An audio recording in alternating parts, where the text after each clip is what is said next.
Fa'amarallahu ta'ala Mikail, maka kemudian Allah memerintahkan malaikat Mikail. Setelah malaikat Jibril pun gagal untuk mengambil segenggam tanah dari bumi, dan Allah pun memaklumi dengan ketaatan dan kelembutan malaikat Jibril, kemudian Allah memberikan perintah lagi kepada malaikat Mikail, ayam dia ilaiha, untuk menuju ke bumi, wa yaqbidu minha qabdatan min turabin, supaya malaikat Mikail mengambil segenggam tanah dari bumi.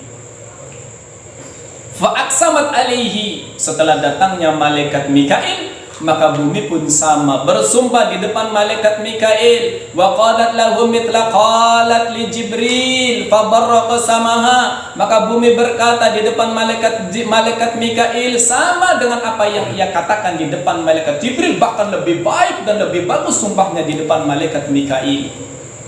Walam ya'khudh minha syai'a, malaikat Mikail pun tidak mampu mengambil segenggam tanah dari bumi tersebut. Ya, karena bumi telah bersumpah di depan malaikat Mikail, jangan kau ambil aku, jangan kau ambil sesuatu dariku yang nantinya sesuatu itu akan mendapatkan bagian untuk masuk ke dalam neraka. Maka malaikat Mikail pun dengan kelembutan malaikat Mikail kembali ke hadirat Allah, kemudian berkata kepada Allah, ya Allah, sungguh bumi telah bersumpah di depanku dengan kemuliaan-Mu ya Allah, maka aku tidak suka makhluk yang bersumpah dengan kemuliaan-Mu itu aku langgar sumpahnya ya Allah. Maka Allah pun memaklumi terhadap sifat daripada malaikat Mikail yang lembut itu. Malaikat Jibril tidak jadi, malaikat Mikail tidak jadi, karena nanti kedua malaikat ini ditugaskan untuk memberi, bukan untuk mengambil. Malaikat Jibril memberi wahyu dari Allah, malaikat Mikail memberi amanat berupa membagi-bagikan rezeki. Karena kedua sifat malaikat ini adalah sifat pemberi, maka tidak berani ketika melihat bumi telah bersumpah dengan kemuliaan Allah, kedua malaikat ini tidak mau melanggar sumpah daripada bumi tadi.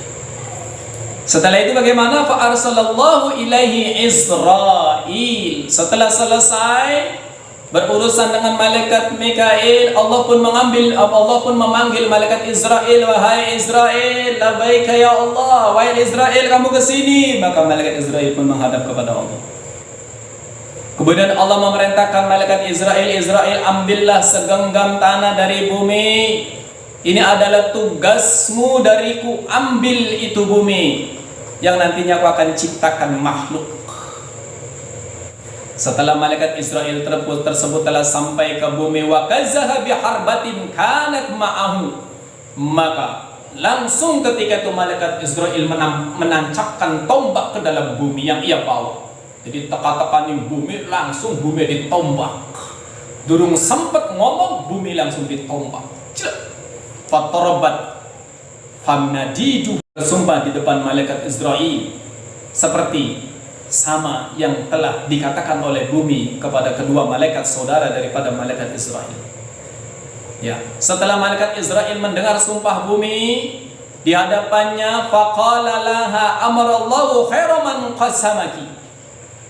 Kata malaikat Israil, hai bumi, sungguh yang telah memerintahkanku ke sini adalah Allah, zat yang paling baik daripada sumpahmu itu.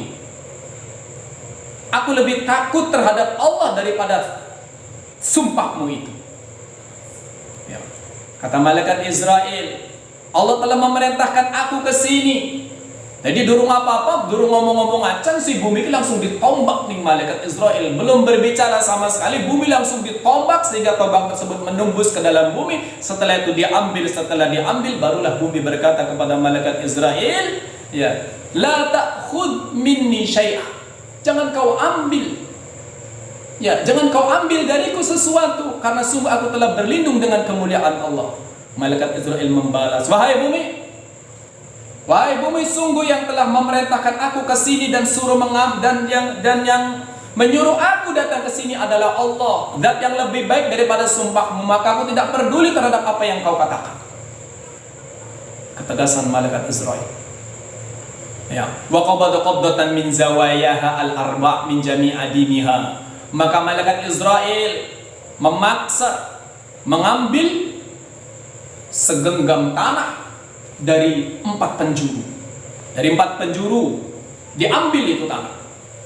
Ya, baik itu tanah yang berwarna hitam, baik itu tanah yang berwarna putih, baik itu yang berwarna merah, baik itu dari dataran yang tinggi ataupun dataran yang rendah, baik itu dari gunung ataupun dari lembah, semua telah diambil dari 4 penjuru tadi. Dikumpulkan oleh malaikat Israil, suma'ata bitilkal qabdati baina yadayillahi ta'ala. Setelah selesai berhasil mengambil segenggam tanah tersebut, maka malaikat Israil langsung menuju kepada Allah, menghadap kepada Allah. Faqala Allahu ta'ala lima lam tujibha. Ya. Kemudian malaikat Israil berkata kepada Allah, ya Allah, sungguh tugasmu yang telah Engkau tugaskan kepadaku ini untuk mengambil segenggam tanah dari bumi telah aku selesaikan. Sungguh aku kesini membawa terhadap apa yang telah Kau perintahkan. Maka Allah berkata kepada malaikat Israil tadi, ya, lima lam tujibha, mengapa engkau tidak menjawab bumi? Waqad aqsamat bi alaika, sedangkan bumi tersebut telah bersumpah dengan namaku. Diuji nih Gusti Allah. Hai malaikat Israil, mengapa engkau tidak menjawab sumpah daripada bumi sedangkan dia telah bersumpah dengan namaku? Ya, ini ketegasan daripada malaikat Israil. Hanya faqala, malaikat Israil berkata, ya Rabbi amruka auj, sungguh perintahmu itu adalah yang lebih berhak aku lakukan, lebih wajib daripada apa yang telah disumpahkan oleh bumi. Wa khaufuka arhab, sedangkan rasa takutku kepadamu itu melebihi rasa takutku kepada sumpahnya si bumi. Berarti sebenarnya malaikat Israil ketika mendengar sumpahnya bumi itu merasakan takut, tapi karena ini adalah perintah Allah, maka perintah Allah lah yang dikedepankan. Takut kepada Allah secara langsung itulah yang dikedepankan oleh malaikat Israil. Kemudian Allah berkata, faqala lahu idan anta malakal maut wa qabidul arwah wa muntazi'uha minal ashbah. Setelah mendengar jawaban daripada malaikat Israil tersebut, wahai malaikat Israil, saat ini juga engkau aku namakan adalah malaikat Israil, dan tugasnya adalah engkau mencabut nyawa daripada jasad-jasad yang berada nanti di bumi. Semua makhluk hidup yang mencabut adalah engkau, wahai malaikat Israil, yang sebelumnya belum ada malaikat yang ditugaskan untuk mencabut nyawa. Jadi karena ketegasan malaikat Israil, ya, maka Allah mengangkat malaikat Israil menjadi malaikat pencabut nyawa. Ya memang kalau tugasnya orang yang mencabut itu harus namanya tegel, ya, tidak peri kemanusiaan. Maka malaikat Israil ketika mencabut nyawa itu tidak peduli, baik itu bayi, baik itu remaja, baik itu orang tua, baik itu nabi, baik itu orang soleh, baik itu orang fasik. Ketika ditugaskan oleh Allah untuk mencabut rohnya seseorang, maka malaikat Israil pun mencabut rohnya tersebut. Iya. Jadi aja ngomongane wong soleh, malaikat Israil beli tegel tetap dicabut. Cuma proses pencabutan daripada rohnya orang soleh itu tidak sama dengan proses pencabutan orang-orang fasik. Nah, dari kisah inilah ya Allah membagikan tugas kepada para malaikat.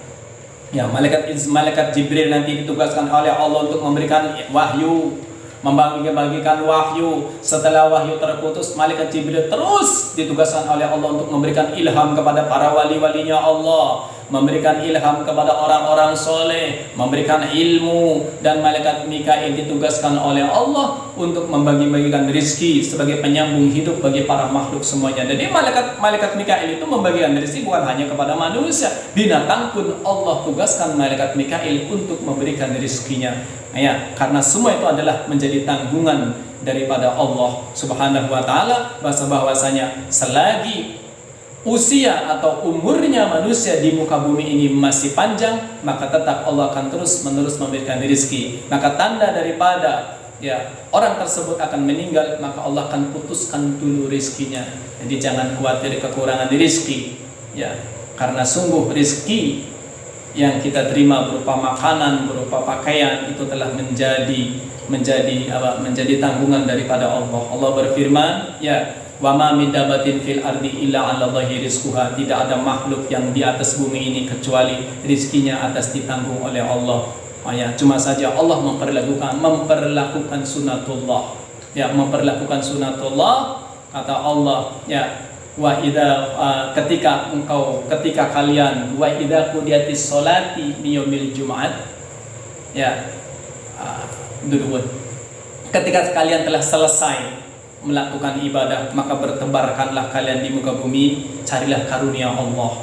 Maka sunatullah berlaku di muka bumi ini, walaupun hakikatnya Allah lah yang akan memberikan kita rizki dimanapun kita berada, maka Allah akan menyediakan rizki tersebut untuk kita. Demikian secara singkat sejarah daripada pengangkatan malaikat Israel. Diangkat oleh Allah menjadi malaikat pencabut nyawa karena ketegasan daripada malaikat Israel, karena sungguh mencabut nyawa butuh yang namanya ketegasan. Wallahu ta'ala a'lam bisawab. Subhanakallahumma bihamdik, asyhadu an la ilaha illa anta, astaghfiruka wa atubu ilaik. Assalamualaikum warahmatullahi wabarakatuh.